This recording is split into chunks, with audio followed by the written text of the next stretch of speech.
cosa stiamo parlando? La citazione è Numeri 31:15. La domanda è: dopo la guerra santa contro i Madianiti vi è la spartizione del bottino.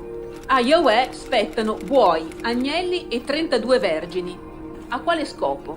Allora, per quanto mi riguarda, ovviamente questa è una delle decine di affermazioni, decine di passi biblici nei quali io ovviamente trovo la conferma a ciò che ho detto all'inizio, cioè che l'Antico Testamento non parla di Dio, ma parla appunto di un individuo che ha stabilito un rapporto, un patto di alleanza con un popolo. Ha stabilito un patto di alleanza sulla base di regole precise, era un individuo in carne ed ossa, e se so bene che si dice che questa è antropomorfizzazione, però in realtà mi verrebbe da dire che allora se gli autori ebrei, insomma gli antichi autori biblici hanno antropomorfizzato in questo modo, faccio una cosa che vabbè non è una battuta, ma dico avrebbero avuto dei problemi, perché hanno reso questo individuo che dovrebbe essere Dio una delle persone, stando a ciò che c'è scritto nella Bibbia, più impresentabili che ci siano nella storia dell'umanità. Quindi il fatto che lui fosse uno che, come lo leggiamo nella Bibbia, ordinava dei genocidi, nel passo 31 citato, questa è la seconda parte, perché la prima parte c'è Mosè che si arrabbia con i comandanti dell'esercito che tornano, si arrabbia perché dice: ma avete lasciato in vita tutte le femmine? E allora adesso fate così, prendete ogni donna che abbia un bambino, uccidete lei e il bambino e tenete per voi le altre ragazze. Qui tra l'altro c'è un problema in più, e ci sono degli studi molto seri che poi pubblicherò, studi fatti da accademici, dove lì e anche da, voglio dire, esperti ebrei, cioè esegeti, dove lì il termine tafno eufemisticamente ragazze, ma lì probabilmente si arriva a parlare di bambine. E questo richiama, per esempio, ciò che dice Rashid Troy, che è stato citato prima dal dottor Di Porto come appunto forse il massimo commentatore ebreo di tutti i tempi, quando dice che Isacco, nel commento alla Genesi, Rashid Troy dice che Isacco ha sposato la sua moglie quando aveva 3 anni. E quindi questi sono passi che danno veramente da pensare. Quindi dal mio punto di vista, sapete, io dichiaro la mia scelta metodologica, che ripeto poi può essere messa in discussione, ma io vado avanti su quella, ci mancherebbe. Quindi c'è chi legge la Bibbia simbolicamente, c'è chi legge la Bibbia grammaticamente, c'è chi legge... Io la leggo, provo a leggerla letteralmente e vedo cosa viene fuori. Quindi questo passo per me non mi stupisce, perché è perfettamente coerente con tutto ciò che leggo in relazione a quel personaggio. Quindi lì sono nominate 32 fanciulle, insomma, c'è anche il numero degli asini e il numero dei buoi, tra l'altro, che sono attribuiti a lui. E francamente io ho difficoltà a pensare a un Dio che dice: a me spetta questa parte qui, una parte percentuale ben precisa. Quindi io ritengo che si tratti di un discorso logico e coerente con quell'immagine che secondo me ovviamente, viene fuori dalla lettura della Bibbia, dell'Antico Testamento così com'è. Befecanam non vuol dire vergini? No, vuol dire persone viventi. Ah, ok. Esatto. No, chiedo scusa, no, soltanto per precisare il mio pensiero, vuol dire persone viventi. È il discorso di vergine che ha scritto, insomma, che ha scritto la domanda, e non so che sia, si riferisce al fatto che le uniche persone rimaste vive dopo lo sterminio ordinato da Mosè erano ragazze vergini, perché gli altri dovevano essere uccisi tutti. Cerchiamo un po' di action, non è così. No, action no, è scritto qui.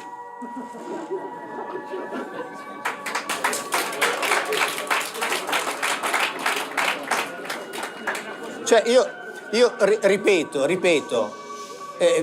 perché è importante, io faccio finta che sia vero ciò che c'è scritto, dopodiché si potrà dire che non è vero, ma allora è un altro discorso.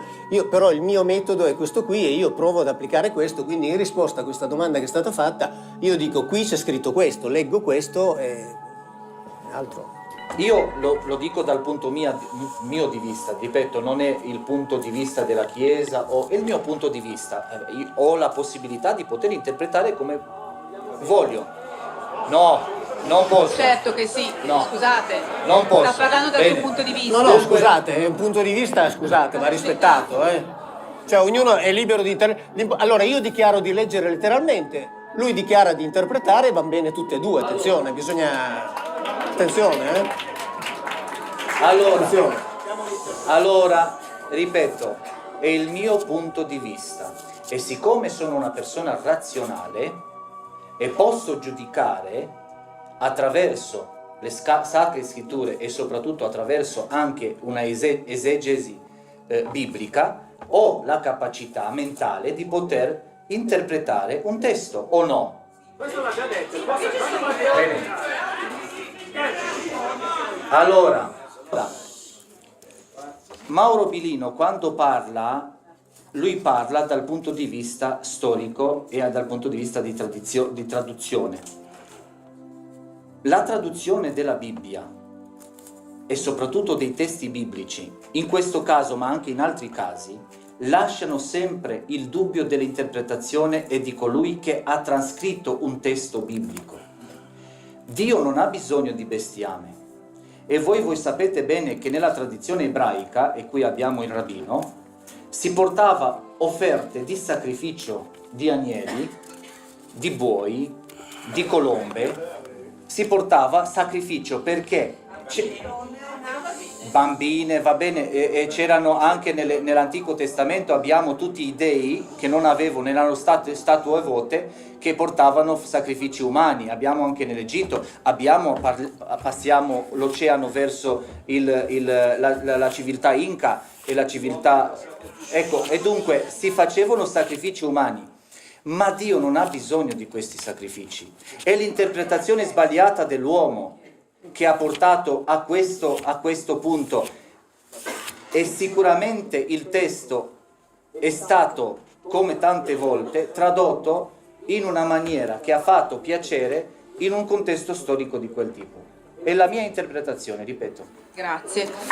Ci sono varie domande simili che racchiudo in una unica e che può essere rivolta praticamente a tutti i nostri relatori, perché riguarda la, diciamo così, presunta crudeltà del Dio della Bibbia.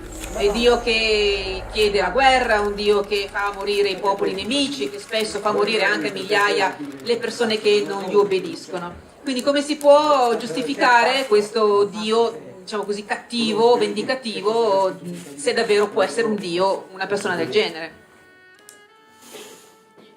Beh, allora io rispondo per primo, non perché voglia prendere la parola per primo, ma perché per me è semplicissimo, quello lì non è Dio, quindi è tutto giustificabile, cioè è normale, cioè non ho bisogno di spiegare nulla, leggo la storia di un governatore di un popolo e si comportava più o meno come si comportavano i suoi colleghi, basta leggere la stele di Mesha, dove Mesha, appunto, re dei Moabiti, tra l'altro cugini, secondo la Bibbia, in quanto discendenti di Lot, cugini degli Israeliti.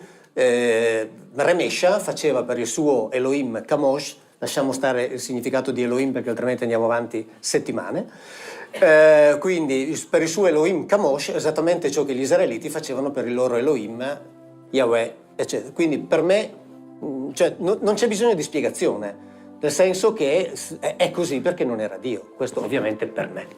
Io ho letto l'Antico Testamento una volta sola con grande fatica, però la conclusione che ne ho tratto è questa, che l'uomo non ha mai inventato una divinità così sanguinaria come il Dio che adorano.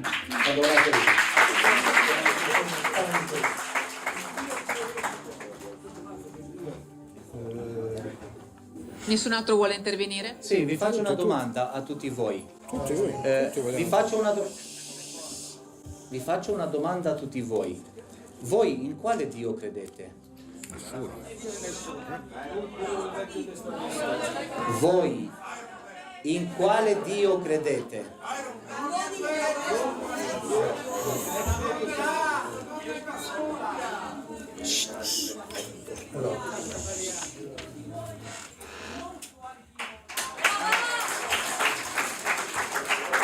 Ci sono domande legate sempre all'Antico Testamento, al quale ora chiedo magari di intervenire prima al dottor Garrone, così sentiamo anche la sua opinione in merito a questo. Perché se Dio è un creatore universale, però poi ha scelto un solo popolo, quello ebraico, e insistono i nostri ascoltatori, ha massacrato tutti quanti gli altri. Perché questa scelta di un unico popolo se è un Dio universale? Precisando, e mi sembra strano doverlo dire dopo Ricoeur, noi non siamo altro che umani che interpretano. Allora voi non dovete scambiare l'interpretazione come la chiacchiera di uno che ti vuole infinocchiare, perché nessuno di noi, anche Biglino che dice io non interpreto ma traduco alla lettera, la sua traduzione alla lettera è una interpretazione e che ha, non lo faccio qui ma ne parlerò con... Sì, e è meno flessibile della... Ma chiusa aperta. Allora, vi dico la mia. All'universalismo l'Antico Testamento ci arriva in un secondo passo. Quella religione lì comincia con l'idea di avere fatto un'esperienza di libertà con un Dio guerriero che viene dal deserto e che guida una masnada di schiavi e che la vincola a sé a un'alleanza, dicendo la vostra libertà la dovete vivere così. Così è cominciata quella storia lì. E sapete quando hanno usato il linguaggio dell'alleanza? Sotto gli Assiri, quando sottoscrivevano trattati di vassallaggio, hanno scritto il Deuteronomio imitando i trattati di vassallaggio e dicendo noi, siccome la nostra libertà non ce l'ha data il sovrano assiro, ma la dobbiamo a questo Dio del deserto che ci ha guidati fin qui, noi ci vincoliamo a lui con questa libertà. Poi di lì sono arrivati a sviluppare un monoteismo universale e a quel punto hanno reinterpretato, hanno reinterpretato questo loro vincolo particolare semplicemente come una funzione particolare. E se pensate o sentite dire che l'Antico Testamento vuol dire che l'elezione degli ebrei sono gli unici che si salvano e tutti gli altri devono essere massacrati, è propaganda antisemita. Perché gli ebrei, siccome lo dicono, gli ebrei non c'è mai scritto nella Bibbia ebraica, non l'hanno mai, tantomeno l'hanno detto dopo, che quel patto lì è un patto legato alla salvezza. E a differenza dei cristiani, se interpellate i rabbini, un rabbino vi dirà che noi altri pagani, come andremo a finire il giorno del giudizio?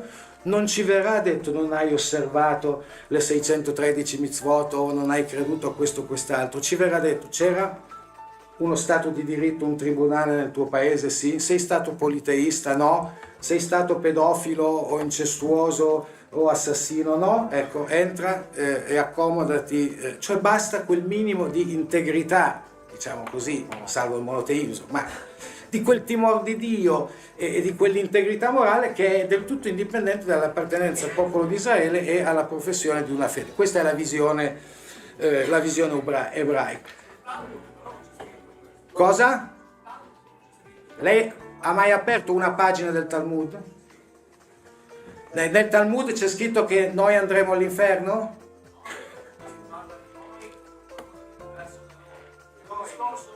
Infatti lo siamo, lo siamo diversi da loro. Sì, molto diversi. No. Ma voglio dire, no. L'appartenenza al popolo di Israele non è una condizione preliminare per la salvezza, semmai è quella che li esporrà ad un giudizio, a uno screening.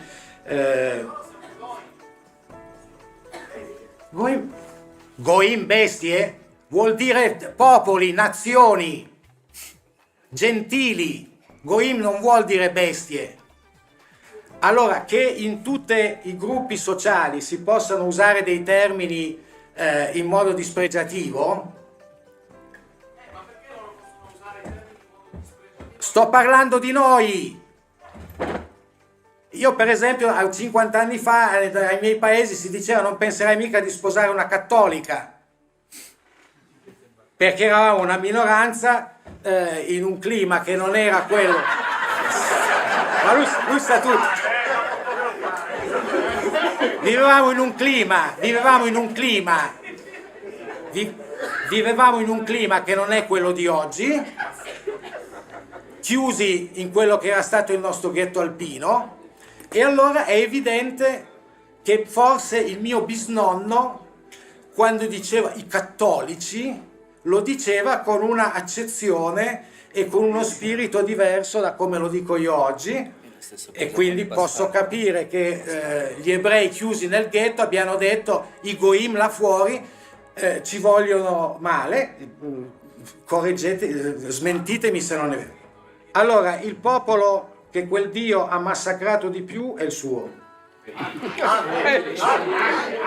No, è quello che ha massacrato di più, perché per fortuna, se mi fate finire vi dico come la vedo, per fortuna nessuno dei massacri che sono scritti nel libro dei giudici, nessuno di queste truci pagine, che non è un uomo, è una scappatoia quella di Biglino di dire quello che fa sta propaganda qui era solo un... Loro dicono che è Dio che ordina questa roba qui, non ne hanno mai fatto uno, sono una proiezione, sono una...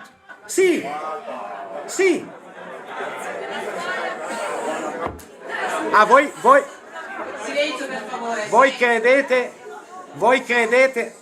credete che veramente 12 tribù sono entrate, hanno fatto cascare Gerico con un miracolo e hanno massacrato tutti i cananei? Sì. No? Credete agli storici che vi dicono che Israele emerge in mezzo alla popolazione cananea e molto più tardi si combattono in Israele diverse opzioni sulla propria religione. Ce n'è una che pensa che la segregazione, cioè non mischiarci con gli altri, sia l'unico modo di salvaguardare la nostra identità. Non bisogna sposare donne straniere, bisogna vivere il più possibile il proprio particolarismo. Sono quelli che scrivono questi testi raccontando se avessimo fatto le cose come si dovevano fare bisognava massacrarli tutti. E invece ci sono altre pagine della Bibbia, e vengo alla mia risposta finale sulla violenza, altre pagine della Bibbia in cui dicono: e se invece la nostra particolare vocazione fosse quella di vivere in mezzo agli altri senza paura e semplicemente aspettandoci che anche loro siano coinvolti. Per esempio, pensate alla fine del libro di Isaia, in un mondo in cui tutti i popoli vivono pacificati. Nell'Antico Testamento trovate queste due linee, non le hanno cancellate. Vi prego di prendere atto il fatto che, benché siano scritte nella Bibbia, il popolo ebraico non si è mai messo in testa di applicare alla lettera questi testi, cosa che invece hanno fatto i cristiani.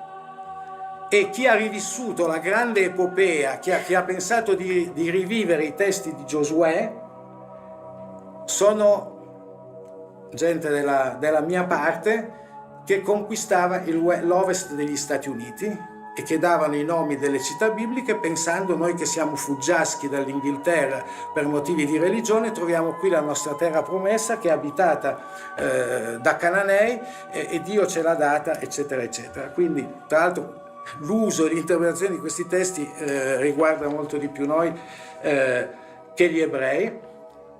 Io credo che la cosa che mi interessa della Bibbia è che alla fine l'Antico Testamento, l'ultima parola, quindi non è una stupidaggine dire che l'Antico Testamento è un Dio cattivo, mentre è quello di... No, mentre quello del nuovo è buono. Leggetevi l'Apocalisse come va a finire. No, io combatto l'idea che ci voleva il cristianesimo per un Dio buono. C'è anche nell'Antico Testamento il Dio buono e secondo me c'è il Dio buono nell'Antico Testamento quando, potendo essere violento come i testi lo descrivono, ci sono delle pagine in cui lo fanno apparire come un Dio che disarma. Non c'è un'interpretazione, però è una questione di onestà nei suoi confronti, perché io come credente cristiano mi trovo rispetto a questi problemi in una situazione, tra virgolette, diversa. Per quale ragione? Perché Gesù Cristo si è fatto ammazzare per queste ragioni qua. Adesso siamo nella settimana di Quaresima, no? Si dice Gesù è morto. È stato ammazzato per queste ragioni qua. Bene? Allora, questo pone quindi una dialettica tra il Testamento, il Nuovo Testamento e il Primo Testamento che potrebbe essere troppo facilmente messa in un binario sbagliato. Per questo mi dispiace che non sia presente il rappresentante del mondo ebraico, ma sta di fatto però che nel Primo Testamento, quel che riesco a leggere anche seguendo le interpretazioni che fanno persone lungo il tempo, che hanno anche competenze e sensibilità riguardo ai testi, il Primo Testamento, tra virgolette, io lo apprezzo perché presenta la storia della religione nella sua durezza. Bisogna accettare che una parte non indifferente del problema religioso è passato non solo quello, anche attraverso la violenza in nome di Dio. Questo va detto così. Perché? Facciamo il ragionamento. Io prima, nell'intervista rapida che mi avete fatto, ho portato l'esempio di persone che io conosco direttamente oggi nell'ISIS. Queste persone hanno attaccato a quello che fanno, alcuni di loro, non altri mercenari che stanno dietro, ma hanno il senso di fare la cosa più alta che ci possa mai essere. Dare la vita è quello che commettono come omicidio rispetto agli altri. Quanto più efferato è, con un stravolgimento della logica machiavellica, quanto più alto è il fine. Cos'è più alto di Dio?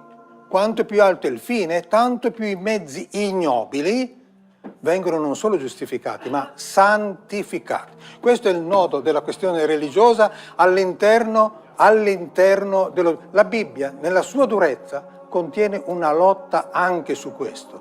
Dio si è in qualche modo fatto... No, guardate, che come oggi è sbagliato dire, quando si fanno i dibattiti pubblici con l'Islam, dire l'Islam è no, l'Islam deve fare i conti con questo, perché è una possibilità pericolosissima della religione, che prende il profondo dell'anima, e siccome il fine è alto, i mezzi ignobili sono non solo giustificati, ma santificati. Allora, questa correzione è contenuta nella Bibbia, è contenuta, e io direi che francamente la Bibbia ci presenta la tavola senza sconti dei rapporti con Dio, anche quelli più pericolosi. Nel caso specifico del cristianesimo, però, la posta in gioco sull'uccisione di Gesù è stata quella, È stata quella. Se tu sei Dio, scendi dalla croce, ti crediamo. E quello che citavo prima, del versetto 156 o forse 157, secondo dei testi dell'Islam, della quarta sura, la sura delle donne, dice: Dio non molla il suo profeta, lo fa vincere, mentre in caso specifico del Nuovo Testamento, ma qui avrei voluto che ci fosse stato perché sarebbe stata una bella dialettica con lui. Il Nuovo Testamento su questo entra in correzione di rotta con il Primo Testamento, entra in correzione, non in collisione, ma in correzione di rotta. Se tu, in nome di Dio, ritieni che puoi fare qualunque cosa, perché qualunque cosa tu faccia, tanto più essendo fatto per Dio, tanto più viene santificata, quanto più è terribile contro la legge normale, invece nella figura specifica di Gesù questo viene sconfitto, nel senso che Gesù accetta che Dio si fa strada attraverso non quella logica, ma è una logica durissima, che ancora oggi è inutile che ce lo nascondiamo, è una logica aperta. Per questo, secondo me, la Bibbia ha un valore di confronto dinamico, e anche poi però accetterei anche che dietro queste descrizioni c'è un cliché, no? Che indica ciò che mi suggeriva, so di sfuggire, mi spiace, di sfuggita il rabbino, mi diceva che dietro questo cliché ci sta il fatto che più che essere considerati vittime, venivano considerate consacrate più che vittime, nel senso che il linguaggio è della vittima, ma nella vittima come consacrazione. Ma io vorrei che fosse stato lui a dirlo, io non voglio interpretarlo. Diamo un attimo la parola a Mauro Biglino, che vuole intervenire a questo proposito. Le domande sono quelle scritte, non si fanno più domande a braccio, grazie. Sì, volevo semplicemente fare un'annotazione, intanto appunto perché qui bisogna distinguere bene tra, come dire, l'accusare gli ebrei come popolo e invece rifarsi a ciò che leggiamo in un testo, anche perché poi si parla di antisemitismo, ma in realtà, voglio dire, gli ammoniti, i moabiti, gli amalechiti erano tutti semiti esattamente come gli israeliti, erano loro cugini primi, quindi voglio dire, si combattevano tra di loro e quindi si combattevano tra semiti, per cui fare il discorso dell'antisemitismo in effetti non tiene.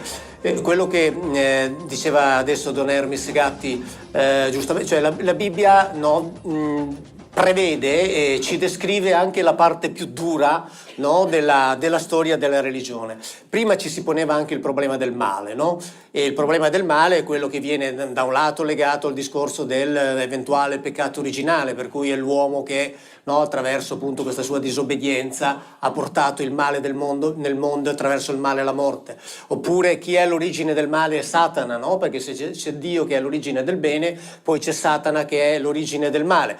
In realtà c'è un versetto, e di questo garantisco che ho chiesto conferma prima a Di Porto mentre era ancora qui, gli ho fatto vedere questo versetto e gli ho detto è giusto, lui mi ha fatto cenno di sì, dove in Isaia 45,7, lo sapete molto bene, Dio dice io faccio il bene, io creo il male, cioè Dio, insomma, l'Elohim.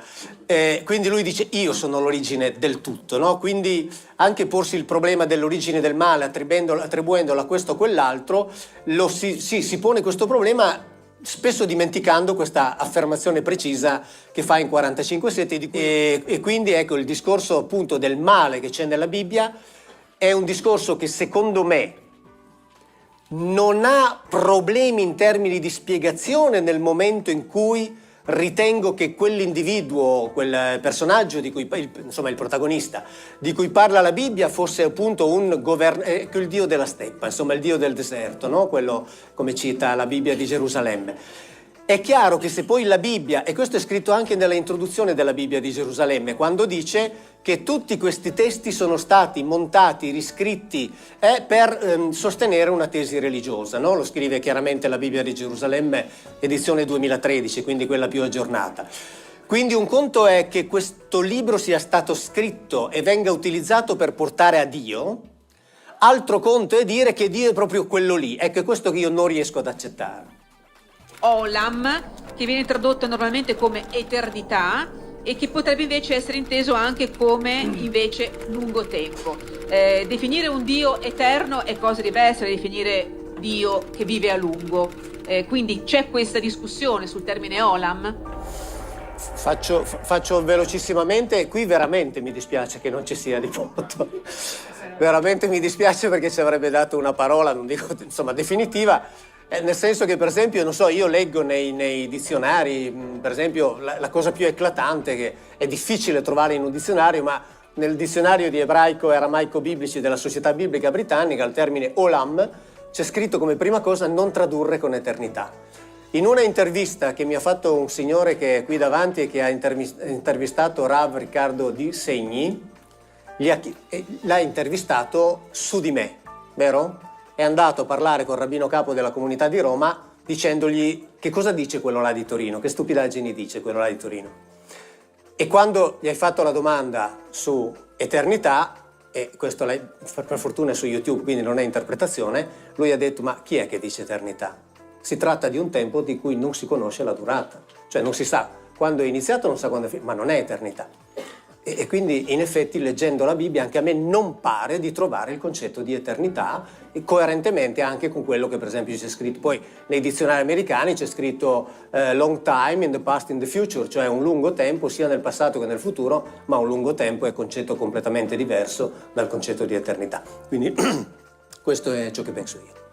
Tutti i dizionari, non capisco la sorpresa di Biglino leggendo quel dizionarietto elementare che abbiamo tradotto in italiano, tutti i grandi dizionari dicono quella cosa lì, compresi i dizionari teologici. Le traduzioni forse sono un po' più indietro, in quella che faccio io sto cercando di usare sempre da sempre per sempre, da sempre per sempre. Perché non si può, se bisogna usare un avverbio bisogna dire per sempre o da sempre. Allora, se è meolam dal passato, da un tempo non misurato nel passato, uno da immemorabili o da sempre, insomma, poi c'è la questione dell'italiano, ma certamente l'eternità nel senso greco non c'è.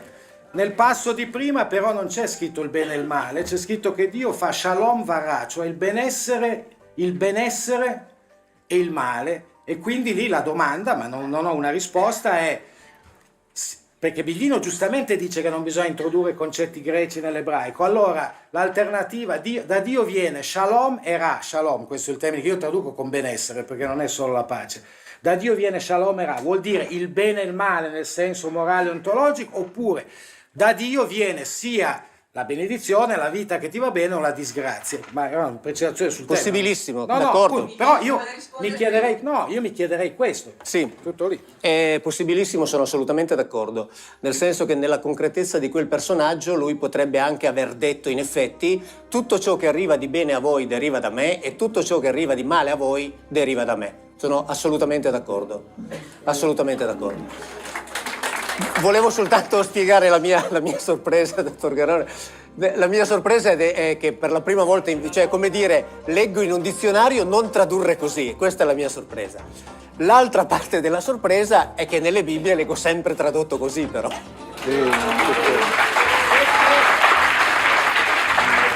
Io ritengo che per quel tanto che posso conoscere della mentalità semitica, più in generale, non soltanto del mondo ebraico, ma al mondo circostante, che giustamente è stato detto è semita, non sono solo gli ebrei semiti, a me pare che proprio in quel mondo, di principio, non esistono concetti filosofici metafisici.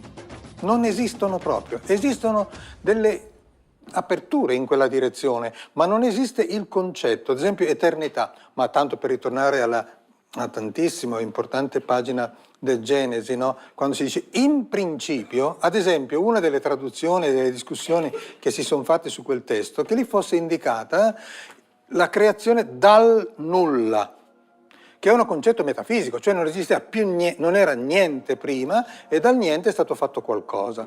Questo concetto di creazione dal nulla è una visione che è fuori completamente dalla mentalità semitica, fuori completamente. E allora, quando è stato tradotto in quel modo, è stato tradotto con un altro tipo di mentalità che ha attribuito a quella indicazione una traduzione di carattere metafisico che nel testo non c'era. Era semplicemente che quando le cose cominciarono fatte. Quando cominciarono fatte.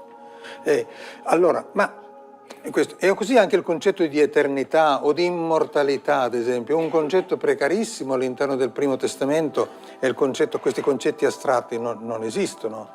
Esiste il concetto, l'immortalità ad esempio in genere è legata nella mentalità circostante, quella che non è semitica, è legata a qualche cosa che può permettersi il lusso di essere eterno, cioè la parte spirituale. E questo è il grande contributo che ha dato, discutibile, ha dato il pensiero greco, che ha concepito per lo spirito una sua, di suo eternità.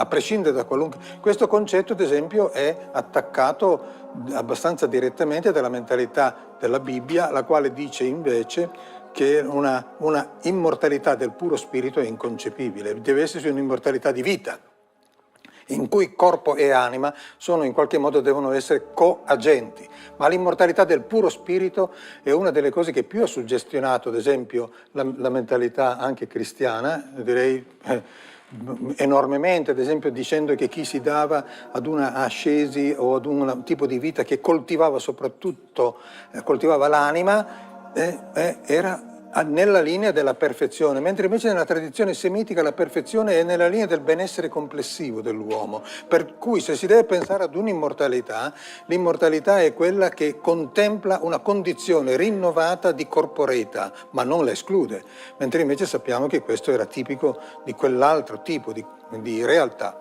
Allora, per chiudere il discorso precedente, io sarei perfettamente d'accordo, veramente ritengo che è un numero così impressionante di persone su argomenti che ci interessano tutti a distanza diretta dovrebbe trovare una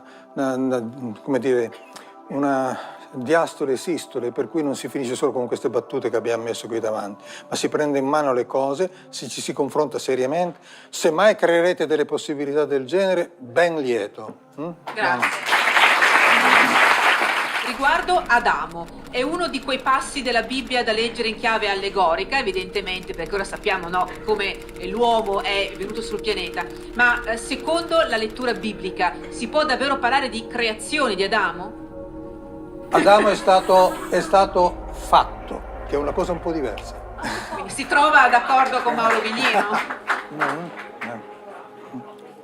Cioè vuol dire che è stato con qualcos'altro, è venuto fuori, È venuto fuori, come dici, se vogliamo mantenere l'allusione, ma non facciamo dire cose scientifiche alla Bibbia, è venuto fuori una possibile allusione che l'uomo si è fatto d'altro anche.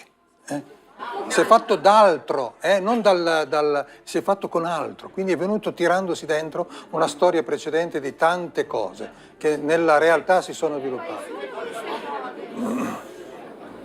Padre Ravondius, vuole aggiungere qualcosa? La creazione di Adamo, Creato dalla terra. Sì. la creazione di Adam e Eva, che sono due termini alla fine, se guardiamo anche come dice Mauro Bilino, Adam ed Eva, no? E quando parliamo di Adam e Eva, io ripeto sempre la mia interpretazione, perché ho la possibilità di interpretare. Io non credo assolutamente, e non sono diciamo uno che crede che esistevano solo due persone. Quando ho detto anche in una volta in un'intervista fatta a noi due, e dicevo che quando si parla dell'America si parla del presidente e della First Lady, e loro due rappresentano una nazione intera. Dunque Adam e Eva sono stati creati fatti, perché la creazione parte dal cervello. Se noi oggi pensiamo io sono un creatore, io creo, io dipingo, ma prima di dipingere creo nella mia mente il quadro e poi dopo lo aziono e lo faccio. No, solo con la mente io posso creare e fare anche un quadro? Ah sì, rimane nella mia visione, però lei non lo vede. L'uomo è stato fatto da Dio, è creato da Dio, però alla creazione del mondo si opera il fare, l'azione fisica. Dunque l'uomo non è apparso così dal cielo senza nessuna azione, e lì è una cosa metaforica che è stato fatto dalla terra, no? Creato, plasmato. E lì possono venire, e mi ritorno a Mauro che dice che il serpente dell'Antico Testamento era un medico.